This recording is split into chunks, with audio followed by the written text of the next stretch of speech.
Ulģa nestreso. Es nekad neesmu pretendējis uz labākā ekskavatorista statusu.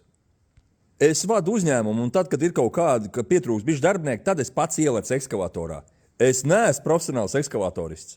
Es, protams, zinu, kā tam objektam jāizskatās, iesaku klientiem, es zinu to visu un vadu tos darbus. Bet nevienā brīdī sev neesmu uzskatījis par baigo profiņu ekskavatoristu. Un neesmu to TikTokā arī tā sevi slavējis. Tevi, kas ir krūtākie pasaulē un kuriem te mazvērtības kompleks ir.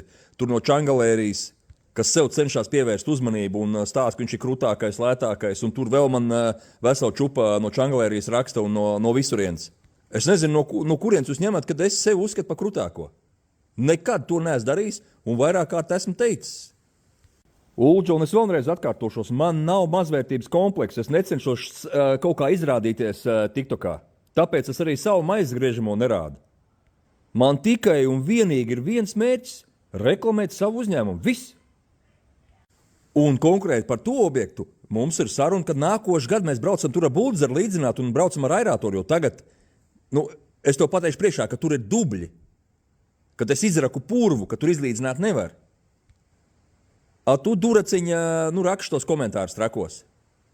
To objektu vienkārši nevar pabeigt, jo vienā pusē stāv manējā melnzeme, kas ir jāsavāc, daļa. Un otrā pusē ir tā slapjā grunts izmest ārā. Un es varu daudzus objektus, daudz dīķus parādīt, kur ir no A līdz Z visi padarīts un zālīt iesēt, nolaists ar aerātoru.